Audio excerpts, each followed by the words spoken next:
Amigos televidentes, muy buenas noches. Soy Miguel Anaya Valverde y ya estamos en una nueva emisión de tu programa en directo, saliendo como todos los jueves a las 7 de la noche por Cable Más, Canal 3 y 703 a nivel nacional y saliendo para todo el mundo por www.bhtv.pe,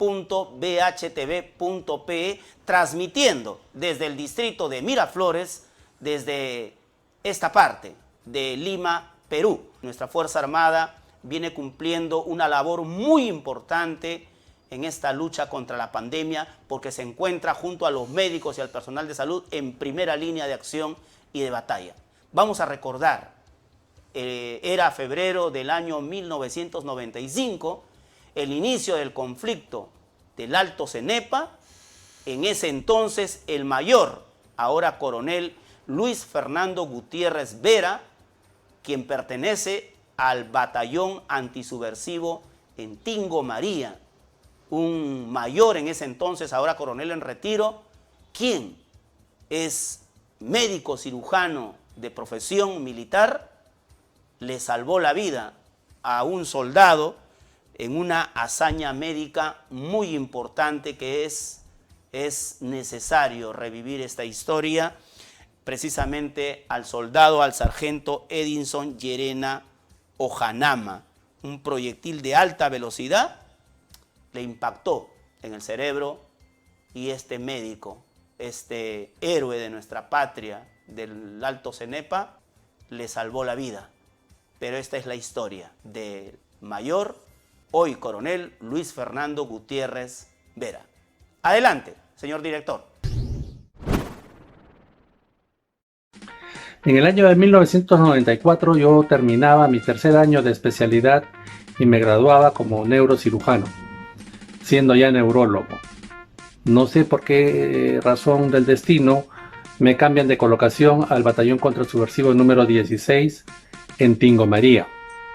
Llega el mes de diciembre y estaba cambiado de colocación. Sin embargo, por los problemas suscitados en la frontera, se dejan en stand-by dichos cambios. En el mes de enero, el 26 de enero, sucede el enfrentamiento en la quebrada Fachín y bueno, conforme se iban desarrollando las circunstancias, el comando del ejército dispone que la unidad del batallón contrasubversivo número 16, del cual yo era médico, se traslade a la zona del Alto Cenepa. Bueno, nos trasladamos de Tingo María hasta Shumba, de Shumba a Bagua, de Bagua por el río, por Imasa, Uracusa, Ciro Alegría, y en helicóptero entramos, en 10 minutos llegamos a PB1. Una vez en PB1, al jefe de unidad, al comandante Alex, que era su nombre de combate, el teniente coronel Wilmar Meoño Caray, le designan que la misión de la unidad, que era ir hasta la zona de Montañita o la zona de Tihuinza, ¿no? Entonces nos desplazamos y conforme nos íbamos desplazando veíamos que venían heridos tanto de un punto del lado derecho y del lado izquierdo, o sea, de una subdivisión de camino hacia derecha y la izquierda. Y preguntando quiénes vienen del lado derecho, y eran los del batallón de comandos 19, del SEC 115, y de la margen izquierda eran del batallón contrasubversivo 28, el de Huánuco. Entonces, al ver la cantidad de heridos y no atendidos, no habiendo recibido primeros auxilios adecuados, es que le digo a mi jefe de unidad la necesidad de establecer un punto para atender a los heridos adecuadamente. No obstante que las unidades tenían sus médicos y enfermeros militares, pero como es por todos conocidos, eran médicos generales y no tenían especialidad como yo la tenía en cirugía, sobre todo en neurocirugía. Es así que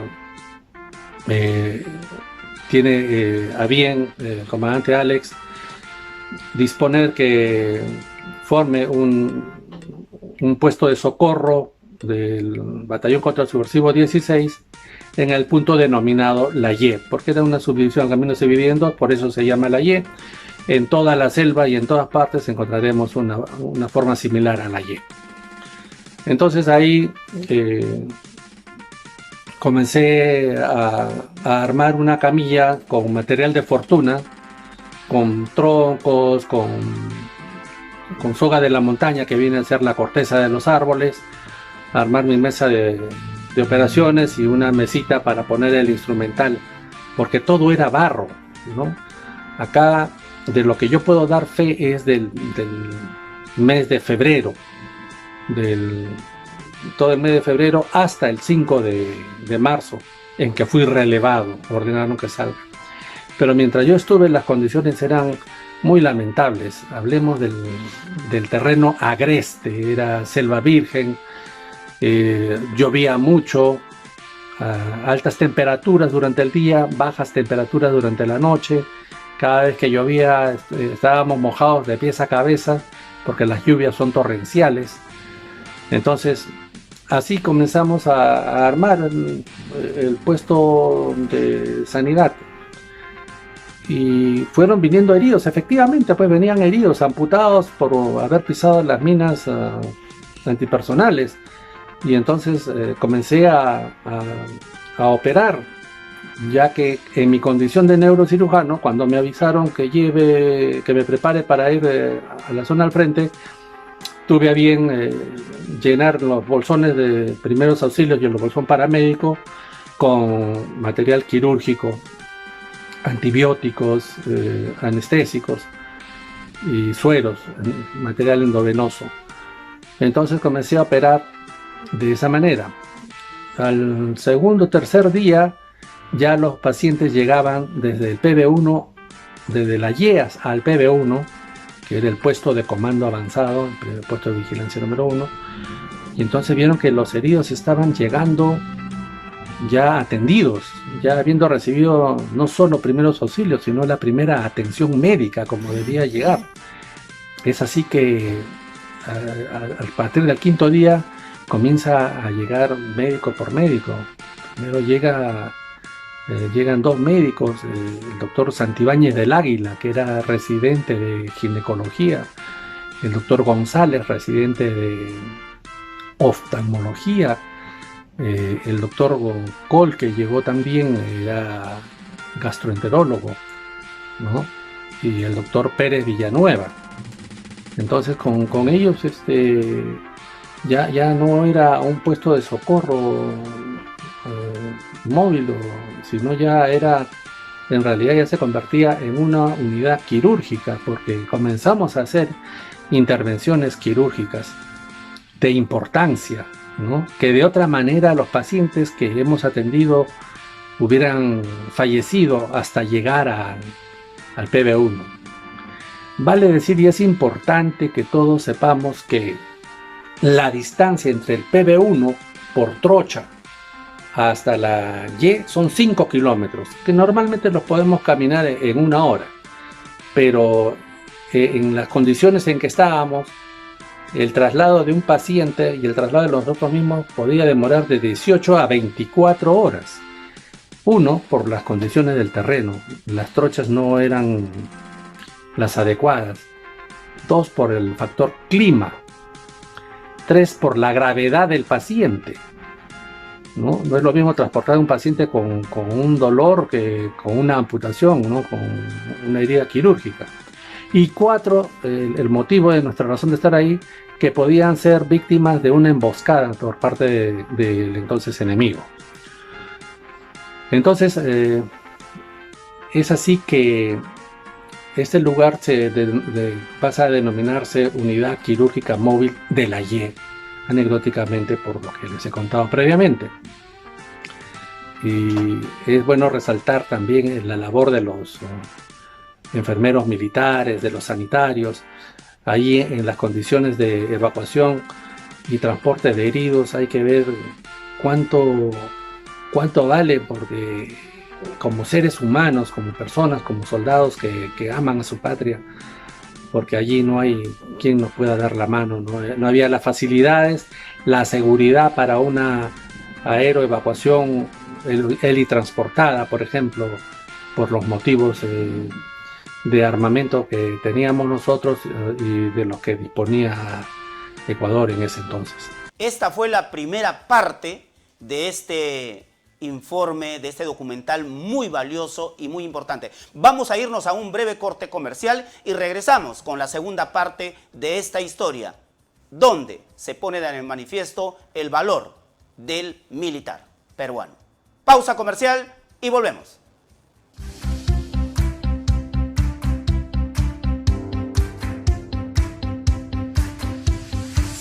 Amigos, ya estamos nuevamente de retorno. Vamos con la segunda parte de este documental del valor del militar en el campo de batalla. Edinson es un soldado del batallón contrasubversivo, el batallón de infantería de selva 28, y es herido luego de un enfrentamiento que tuvieron, y justo estaba él pensando, atisbando al enemigo, y de pronto se quedó solo, aislado, y a los 20 minutos, mientras él estaba mirando el camino, refiere que se le acercaba ya otro compañero de otra patrulla, de otra unidad del SEC 115, de la Compañía Especial de Comando 115, y ahí es cuando le está conversando, le dice: ya no hay enemigos, vámonos, ya vamos a replegarnos. Y justo en eso Edinson escucha un disparo, un ruido, lo ve a su amigo que cayó herido y ya no recuerda más nada. Entonces, reconstruyendo los hechos, es de que cuando él le dice vamos, había un francotirador que le dispara a su compañero, le pasa la bala por el hombro e impacta en el lado izquierdo del cráneo de Edinson. Y por eso que Edinson entra por un trauma cráneoencefálico grave, entra en coma y ya no recuerda más nada. En esas circunstancias le aplican un vendaje, ¿no?, un paquete de curaciones, y la mecánica de trabajo que teníamos en la UQM de la Y era de que saliera un equipo conformado por un médico y un enfermero militar en forma rotativa. Los médicos íbamos yendo a donde caían los heridos, o sea, no esperábamos que lleguen al puesto de socorro, a la unidad quirúrgica, sino más bien nosotros íbamos con material para darles el alcance y aliviar su dolor o estabilizarlos para poder transportarlos en la mejor condición posible en esos momentos. De esta manera es de que le tocó al doctor Santibáñez del Águila atender a salir al alcance de Edinson Llerena, le dio el alcance, le pone un nuevo vendaje y lo tienen que traer. Al principio, en esa fase de evacuación, no se contaba con camillas, no había ambulancia. Entonces, ¿cómo lo evacúan a Edinson? Le ponen el paquete de curaciones y un compañero se encarga de cargarlo a la espalda. Y así, de esa manera, han caminado kilómetros, ¿no? Y 3 kilómetros en selva accidentada implica bastantes horas. Demoró casi 18 horas en llegar a la UQM de la Y, para que tengan una idea de cómo es, ¿no?, el teatro de operaciones realmente. Es muy difícil, todo el mundo tenía sus observaciones con respecto a poder ser atacados por el enemigo, así como acababan de caer en un enfrentamiento Edinson y el compañero. Entonces, una vez que lo traen a la UQM de la Y, bueno, sí, él tenía una lesión frontoparietal del lado izquierdo, estaba la herida abierta, había esquirla ósea, como vamos a poder ver en las tomas, y se salía un pedazo del cerebro como queso derretido, se estaba saliendo, ¿no? Y procedemos a hacer la limpieza quirúrgica. Lo que hemos hecho es una limpieza quirúrgica. con las cositas que teníamos, con el instrumental con el que contábamos, desarrollamos la situación, porque allí está la habilidad que nosotros hemos adquirido y muy probablemente también nuestro cromosoma que viene de la cultura pre-inca, igual que en la cultura Paracas o en el mismo imperio incaico, hicimos una trepanación. Dentro de esa limpieza quirúrgica sacamos los elementos óseos, algunas esquirlas metálicas, y procedimos a hacer cauterización. Cauterización quiere decir parar el sangrado de las arterias, de las venas que sangraban. Entonces, como no había electricidad, no había electrocauterio, con lo que he tenido que parar la hemorragia era calentando las pinzas, ¿no? Como las pinzas son de acero quirúrgico, se calentaba con un mechero, con un encendedor, se calentaba, tocaba el vasito y se quemaba y ya no sangraba, y se quemaba y ya no sangraba. Una vez que se hizo ese procedimiento, se llama hemostasia, parar el sangrado. Procedimos a coser a unir la piel, y siempre, para que no se forme un hematoma de la herida, de las zonas que pudieran quedar sangrando, dejamos, se dice un dren Penrose, pero como no había dren Penrose, dejamos un pedazo de guante estéril metido hacia adentro para que pueda por allí salir pedazos de coágulo, detritus cerebral, lo que fuera de acuerdo a la evolución propia. Es así que este paciente sobrevive. Una anécdota, por ejemplo, es de que todo paciente con trauma craneoencefálico hace una retención urinaria, o sea, no orina. Él ya le habíamos colocado suero, le habíamos puesto sangre, él no orinaba, entonces no había sonda Foley, ¿no? Entonces, ¿qué tuve que hacer? Tuvimos que improvisar, cortar un equipo de venoclisis, que es el catéter que todos conocemos, de plástico. En realidad es de Nelaton, ese plástico se llama Nelaton. Lo corté bien en la puntita y tuve que introducirlo por su uretra. Me acuerdo mucho que sacamos casi 2 cantinas, vale decir algo así de 1,8 litros de orina, que quedaba retenida, porque cuando uno sufre un golpe fuerte en la cabeza se cierran los esfínteres vesicales y hace retención urinaria. Y entonces esa es una anécdota no contada anteriormente, recién ahora aprovecho la oportunidad para decirlo porque queda grabado en uno y tenemos material gráfico que documenta este hecho. Al día siguiente, cuando se hace la curación, entró un grupo de periodistas en compañía del presidente de la República, en aquel entonces el ingeniero Alberto Fujimori, quien se interesó por los heridos, y justo él vio que hacíamos la curación a Aida Sollerena, eso fue al día siguiente, y también habíamos tenido 4 heridos más, 3 amputados y 1 herido de bala en el abdomen, que ya le habíamos hecho su limpieza quirúrgica y los teníamos en una tarima, que habíamos también construido una tarima para poder tenerlo como sala de recuperación. Todo esto con material de monte, sin las comodidades, con todas las carencias que puedan ustedes imaginar. Pero así hemos salvado un montón de vidas. Heridos, amputados, heridos por esquirlas. En la unidad quirúrgica móvil de la IE atendimos 60. ¿No? O sea, bajas combate. Bajas no combate por tos, por fiebre, por diarrea. Eso sí, hemos atendido en ese mes de febrero alrededor de 350 atenciones por bajas no combate. De allí Edinson fue trasladado al tercer día y fue llevado al puesto de vigilancia número 1, que era el puesto de comando avanzado. De allí tuvo la suerte de que justo un helicóptero partía para Ciro Alegría. Al llegar a Ciro Alegría, justo salía un avión que se iba de Ciro Alegría al Valor, y del Valor salía un avión que se iba a Lima. Entonces él hizo su traslado lo más rápidamente posible hasta Lima, ¿no? Increíble, pero llegar en el día desde esa zona de la frontera hasta el Hospital Militar Central realmente es una tremenda suerte.